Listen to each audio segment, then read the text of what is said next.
तुम्हें छोड़ दिया तो दुनिया को पता लग जाएगा ना। छोड़ो मुझे नहीं तो चिल्लाकर सबको इकट्ठा कर। हाँ, चिल्लाओ, जोर से चिल्लाओ। यहाँ कोई नहीं है तुम्हारी आवाज सुनने वाला। हाँ, प्रभाकर, मैडम को ले चलो। नहीं, छोड़ दो मुझे कमीनों। कमीनों छोड़ दो मुझे। मुंह पकड़। छोड़ो। हेलो,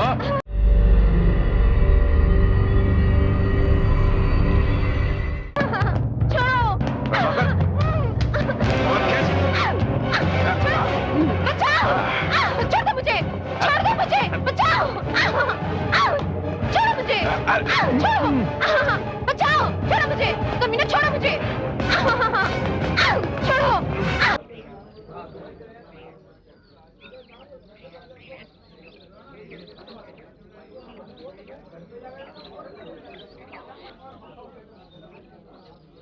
नमस्ते ज्ञान जी।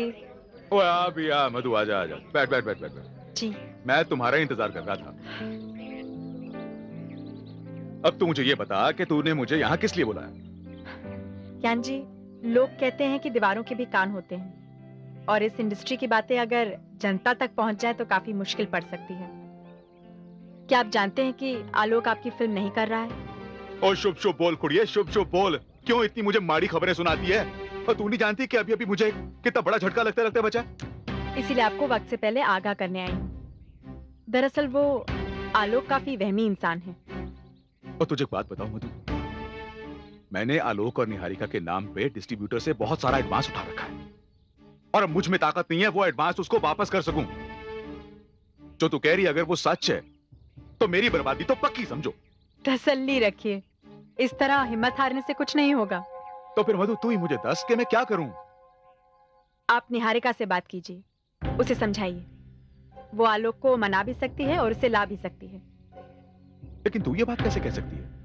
आप भूल रहे हैं कि मैं एक पत्रकार हूँ और इन कलाकारों के बारे में काफी जानकारी रखती हूँ। ठीक है, अगर तू कह रही है तो मैं एक बार निहारिका से बात करके देखता हूँ। मैं अभी उसे फोन मिलाता हूँ।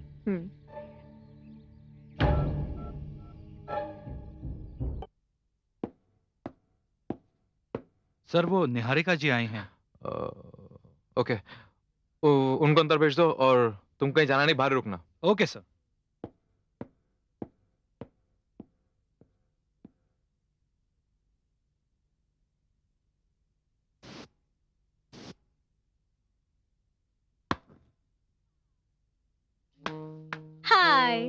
Hi Alok. Hi sweetie, how are you? I'm fine.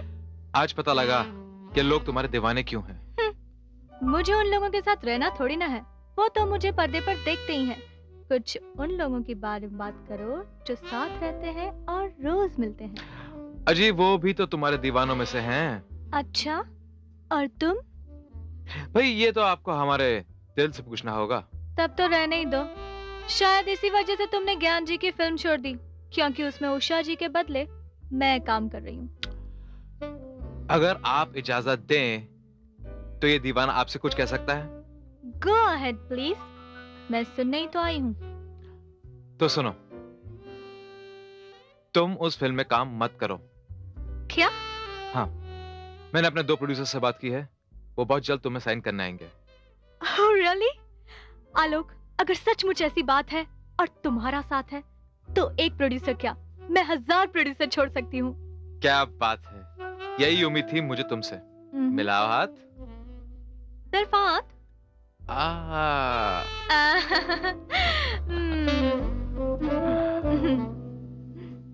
ये सब क्या हो रहा है मेरे रब्बा? क्या हो रहा है मेरे साथ? मैंने तो आज तक किसी का बुरा नहीं किया, सबका भलाई किया है, तो फिर मेरे साथ ये क्यों हो रहा है?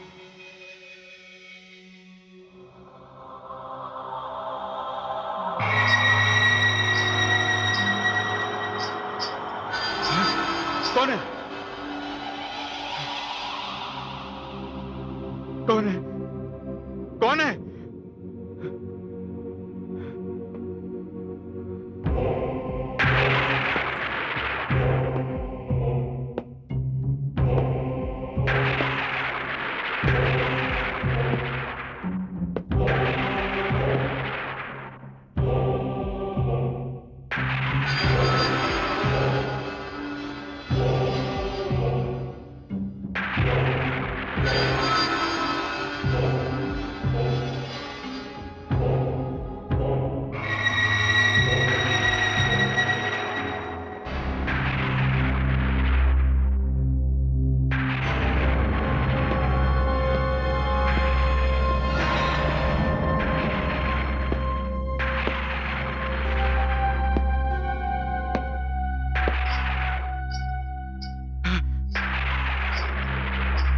उधर।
उषा, तुम? हाँ ज्ञान जी, मैं उषा मोहिनी। लेकिन अभी अभी जो मैंने देखा वो सब क्या था? ये वो हादसा था जो दुनिया समझती है कि मेरे साथ हुआ था, मगर वो हादसा नहीं था, सच्चाई थी। मुझे मार देने की साजिश थी। मुझे यहाँ पर जबरदस्ती उठाकर लाने वाले 4 हाथ थे। क्या? हाँ ज्ञान जी, वो खुदकुशी नहीं थी, कत्ल था, कत्ल। वो खुदकुशी नहीं थी, कत्ल था, कत्ल। वो खुदकुशी नहीं थी, कत्ल था, कत्ल। वो खुदकुशी नहीं थी, कत्ल था, कत्ल। वो खुदकुशी नहीं थी, वो कत्ल था, कत्ल था, कत्ल था। लेकिन उषा जी, ये कत्ल कैसे हो सकता है? क्योंकि जिस वक्त ये हादसा हुआ था उस वक्त फ्लोर पे आपके सिवा और कोई मौजूद नहीं था, और पुलिस की तहकीकात में भी यह साफ हुआ था कि बिजली के करंट से सिर्फ आपके दाहिने हाथ पर काला निशान था, आपके शरीर पर कुछ नहीं था। और अभी थोड़ी देर पहले मैंने जो नजारा देखा वो सभी तो यही था। ज्ञान जी, आपने जो देखा वही दुनिया समझ रही है और वही पुलिस समझ रही है, मगर दुनिया और पुलिस इसे इसीलिए खुदकुशी समझ रही है क्योंकि पोस्टमार्टम की रिपोर्ट में यह लिखा है कि मैं मां बनने वाली थी। उषा जी, इसी बात से तो मैं भी हैरान हो गया था। मुझे लगा कि दुनिया से बदनामी के डर की वजह से आपने अपनी जान दे दी। ये सच नहीं है ज्ञान जी, सच्चाई आपको मैं बताती हूँ। आपको याद है ज्ञान जी, उस दिन मैं आपसे मिलने आपके ऑफिस आई थी। मैं क्या चिल्ला रमानी जी, आप किसी भी तरह की कोई भी टेंशन मत लो। आइटम सॉन्ग बहुत बढ़िया बना जी, बस ये कल रिकॉर्ड कर रहे हैं। हाँ जी, बस आप ये समझो जी कि रिकॉर्ड होते यूपी भी हाथों क्लोज हो गया हमारा। अच्छा, मैं बाद में फोन करता हूँ जी। जय माता दी। हेलो ज्ञान जी। आओ जी, आओ उषा जी, आओ, नमस्ते। मैं कहा जी आज ईद दा चंद किवें निकल आया? क्यों, मेरे यहाँ पर आने पर कोई ऐतराज? लो जी, पतझड़ जो बाहर आई है, की इतराज हो सकता है? बैठो बैठो बैठो। मैं कहा जी अगर कोई पेमेंट का लफड़ा होता तो आप अपने सेक्रेटरी को भेज देते, आपने आने का कष्ट क्यों किया जी? अरे नहीं नहीं ज्ञान जी, ऐसी कोई बात नहीं है। और वैसे भी इस इंडस्ट्री में आप जैसे प्रोड्यूसर बहुत कम है जो इस मामले में आर्टिस्ट को बिल्कुल परेशान नहीं करते। जी उषा जी, हमारी इंडस्ट्री में आप जैसे आर्टिस्ट भी बहुत कम हैं। अब देखो ना, एक तरफ आप हो और दूसरी तरफ हमारे वो हीरो वीर कुमार जी। अगर उनका आपस चलता ना तो वो सारी पेमेंट एक ही बार में वसूल लेते। एक बात है ज्ञान जी, वैसे कहना तो नहीं चाहिए, मगर आपको ऐसा नहीं लगता कि आपने इस रोल के लिए सुधीर जी को रॉन्ग कास्ट किया है? बात तो आपकी ठीक है उषा जी, पर अब मैं करता क्या? आपको याद है ज्ञान जी, मैंने एक बार पहले भी आपसे कहा था, एक नया लड़का है आलोक, कमाल का एक्टर है, आप उसे लीजिए। उषा जी, सोचा तो मैंने भी आप ही के बारे में था, पर फिर मुझे लगा कि आप एक न्यू कमर के साथ काम करती हैं कि नहीं करती हैं, और दूसरी तरफ अपने सुधीर कुमार जी तो एस्टैब्लिश्ड हीरो हैं। पर अब पछताए क्या होता जी, जब चिड़ी हुई चुक गई खेत। खैर, जो होना होता है वही होता है, अब कुछ कर तो सकते नहीं है। अच्छा ज्ञान जी, मैं चलती हूँ, कोई शूटिंग वूटिंग है आज? हाँ वो शूटिंग है ना, प्रेम किशन जी की कलियों का चमन, उसमें वही अच्छा। हीरो है आलोक। अच्छा, अच्छा ज्ञान जी अब मैं चलती हूँ, बाय। जय माता दी। उषा जी, उषा जी क्यों आया? क्यों है उषा जी? क्या बात है? ज्ञान जी, उषा जी आर यू ऑलराइट? अचानक क्यों हो गया ਤੁਹਾਨੂੰ? वो ज्ञान जी चक्कर आ गया था। I am okay. वो एक्चुअली काफी दिनों से डे नाइट शूटिंग करके ना नींद पूरी नहीं हुई इसीलिए। उषा जी मेरी सलाह मनो तो ये 2-2 3-3 शिफ्टों का काम बंद कर दीजिए आप। एक ही शिफ्ट में काम किया करो। ओ जी माता रानी का देता हुआ आपके पास बहुत पैसा है। एक गल कवा, जान है ते जहान है बस। आप ठीक कह रहे हैं ज्ञान जी, मैं भी यही सोच रही थी। अच्छा मैं चलूं? अच्छा जी चलो।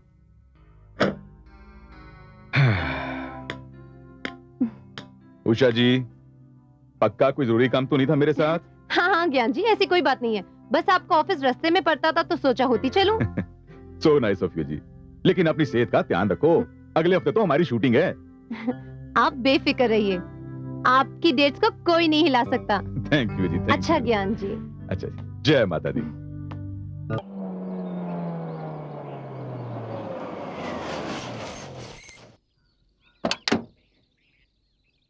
नमस्ते उषा जी। नमस्ते। अरे प्रभाकर क्या हुआ, इतना सन्नाटा क्यों छाया हुआ है? अरे उषा जी आपको किसी ने खबर नहीं दी, शूटिंग कैंसिल हो गई। क्यों, क्या हुआ? अपने वो गोल्डी साहब नहीं रहे। कब? अभी अभी खबर आई। Oh very sad. खैर आलोक कहाँ पर है? अंदर हैं, शायद आपसे मोबाइल पे बात हुई। हाँ, आपका ही वेट कर रहे हैं मेकअप रूम में। ठीक है।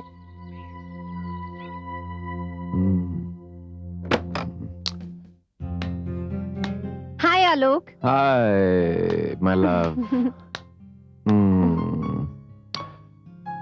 पता है आज मुझे लगा कि तुम नहीं आओगे। नहीं आती, अगर गोल्डी साहब की डेथ की खबर मुझे पहले मिल जाती। I know, very sad. चलो बैठ के बात करते हैं।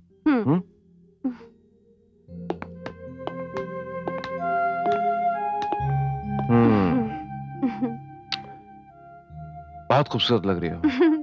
Thank you. आलोक अब तुम जल्दी से मुझे अपनी जिंदगी में शामिल कर लो। अरे मेरी जिंदगी में तुम्हारे अलावा कोई नहीं है। आज जो कुछ भी मैं हूं, it's all because of you. जितना भी काम मुझे मिल रहा है, it's all because of your recommendation.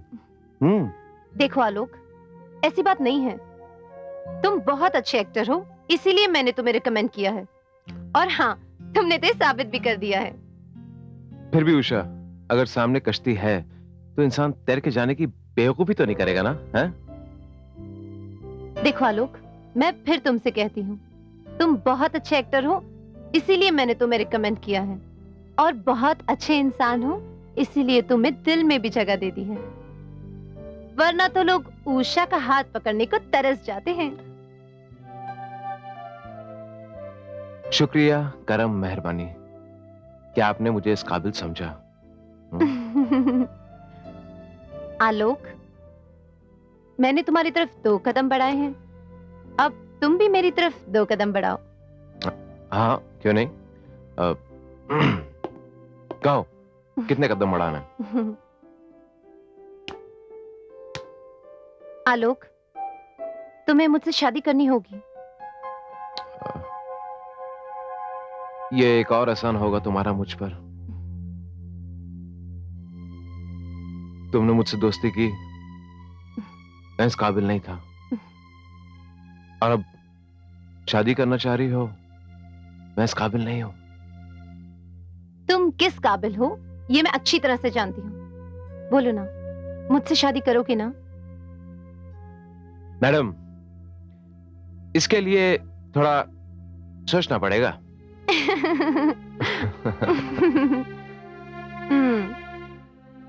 बड़े ताजुब दी गल है, बात शादी तक पहुंच चुकी थी। ज्ञान जी, उसने जिस अंदाज से वो बात कही थी, मैं उसका मतलब समझ नहीं पाई। उसका दिल कुछ कह रहा था और जुबान कुछ।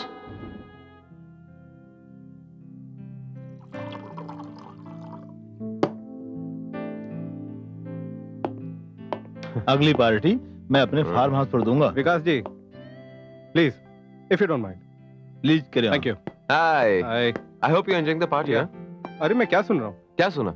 अरे तेरा दिमाग तो खराब नहीं हो गया? अभी तो तुम्हारा करियर शुरू हुआ है और तुम हो कि अपने से बड़ी उम्र की हीरोइन उषा से शादी करोगे? उषा, जरा सोचो आलोक। Excuse me. वो ठीक कह रहा है। तुम्हारी जो इतनी सारी फैंस हैं, उनमें औरतें और लड़कियां ही अधिक हैं। उनका तो दिल ही टूट जाएगा। वो तो तुम्हारी फिल्मों पर थूकेंगे भी नहीं। तो फिर मैं क्या करूं? देख यार आलोक, जैसा मैं बोलता हूं वैसा कर। अभी तुम्हारी जिंदगी में ऐसी बहुत सारी उषाएं आएंगी और ये दुनिया बड़े मतलब की है यार। वो अपना डूबता हुआ करियर बचाने के लिए तेरे साथ शादी करना चाहती है। और तू भी सोच, जिस नाव में छेद हो चुका है उस नाव में अगर सफर करेगा तो डूबेगा ही डूबेगा।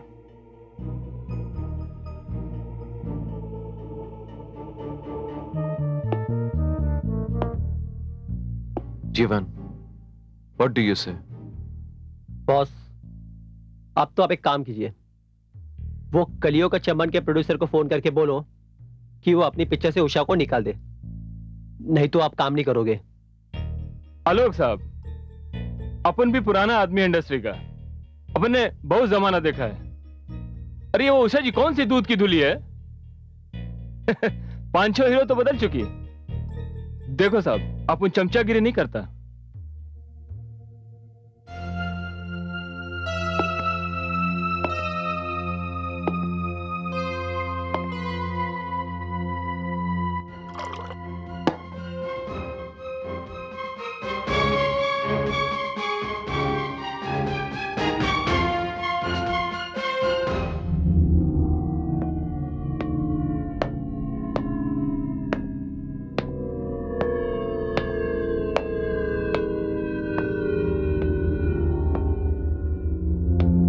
अरे आलोक साहब, सेट के ऊपर दारू?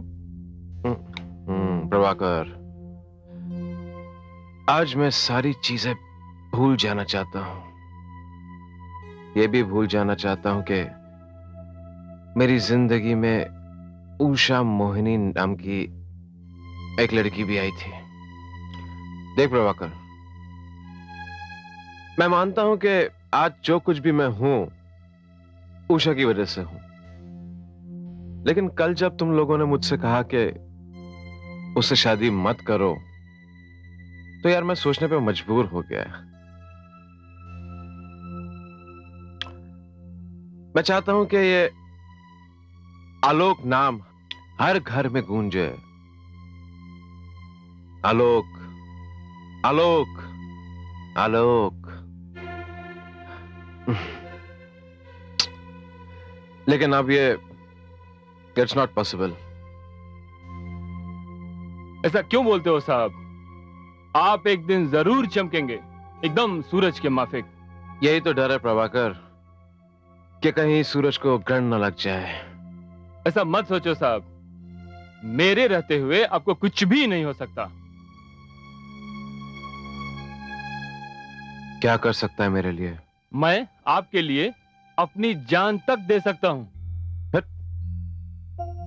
तेरी जान देने से मेरा कैरियर थोड़ी बचेगा। मेरा कैरियर तो तब बचेगा जब उषा मोहिनी को मेरे रास्ते से हटा दिया जाएगा।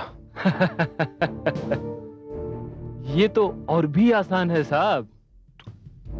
आसान तो है प्रभाकर, लेकिन समझदार कातिल वो होता है जो मारने से पहले बचने की तैयारी कर ले। प्रभाकर, कुछ ऐसा गेम बना कि सांप भी मर जाए और लाठी भी ना टूटे। साहब, मैंने एक प्लान सोचा है। हाँ? क्या उषा मैडम अभी इसी वक्त यहाँ आ सकती हैं? हाँ हाँ, क्यों नहीं।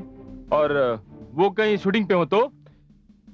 है एक चिंगारी मेरे पास जो उषा के तन बदन में आग लगा देगी।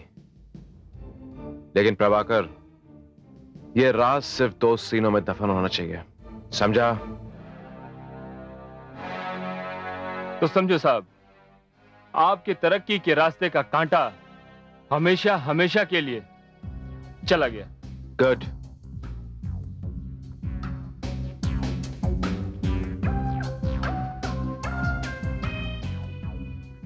प्रेम जी, आलोक बोल रहा हूँ। दीदी, आप बार बार बालों में स्प्रे मारती है, जिसकी वजह से आपके बाल रूखे और बेजान हो जाएंगे। और हाँ, कल होली का गाना भी है, आपके बाल तो एकदम उलझ जाएंगे। इस उलझन की सुलझन है मेरे पास। मैडम, आपसे मिलने प्रेम साहब आए हैं। ठीक है, आप उन्हें बिठाइए, मैं अभी आती हूँ। ओके। ये जरा यहाँ से ठीक करना।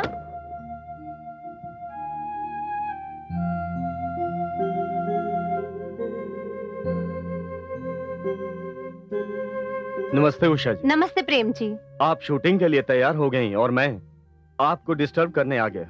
नहीं, मैं आपके 5 मिनट लूंगा सिर्फ। नहीं, आपको तो पता है, कहीं शूटिंग पे जाना हो तो मैं घर से ही तैयार होके निकलती हूँ।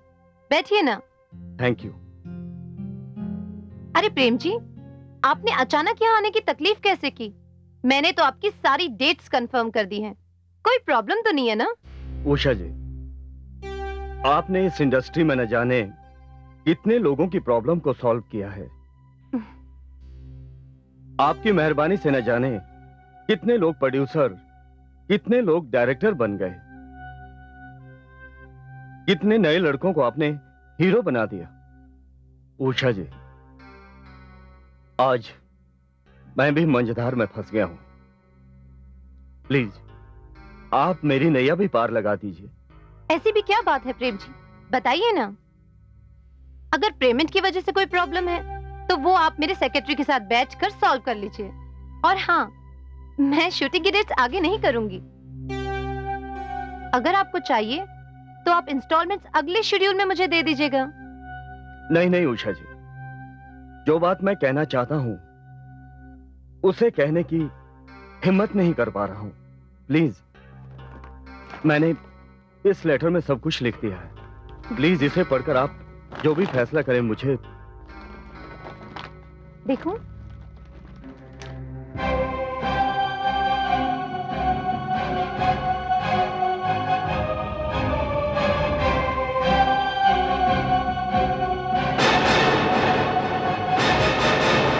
ये क्या है प्रेम जी?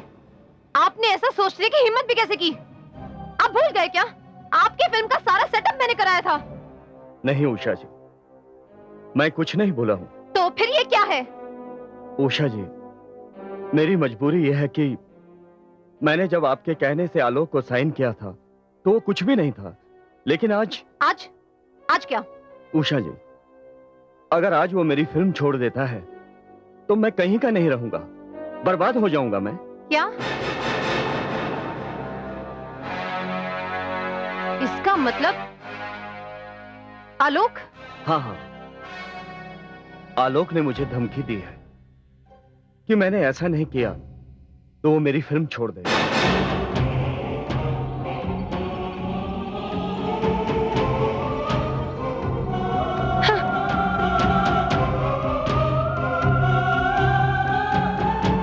हाय वे मेरे रब्बा। उषा जी,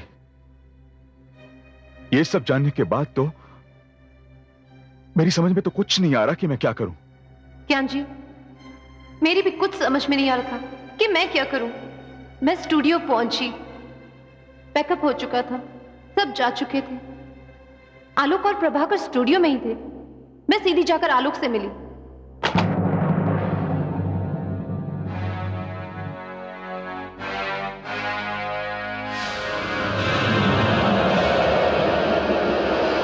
यू डर्टी स्वाइन, तुम क्या हो?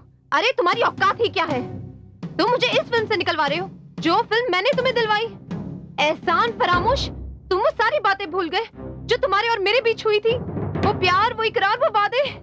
बस उषा बस, तुम बहुत बोल चुकी। अब मेरी बात सुनो। देखो, तुम्हारा कैरियर इस वक्त डाउनफॉल पे है और मेरा कैरियर पीक पे है। अब मैं तुमसे कोई रिश्ता नहीं रखना चाहता। समझ रहे हो क्या कह रहा हूं?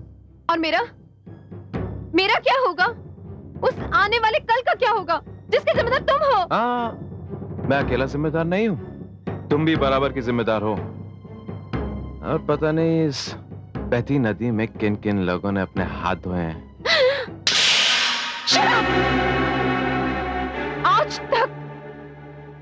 आज तक मुझे कहने की किसी की हिम्मत नहीं हुई, और तुम्हारी इतनी हिम्मत, शायद तुम्हें पता नहीं है। मैं तुम्हारा कैरियर बना सकती हूँ तो उसे खत्म भी कर सकती हूँ, और मैं अभी वही करने जाऊंगी। अभी इसी वक्त इसी स्टूडियो में मैं प्रेस कॉन्फ्रेंस बुलाऊंगी। अगर मैंने भी तुम्हें कौड़ी कौड़ी का मोहताज ना बना दिया तो मेरा नाम भी उषा मोहिनी नहीं। मैं जानता था कि तुम ऐसा कुछ ना कुछ जरूर करोगी, इसीलिए मैंने तुम्हारा इंतजाम कर दिया है। क्या किया है तुमने? मैं अभी फोन लगाती हूँ। मैं खुद जाके बताऊंगी।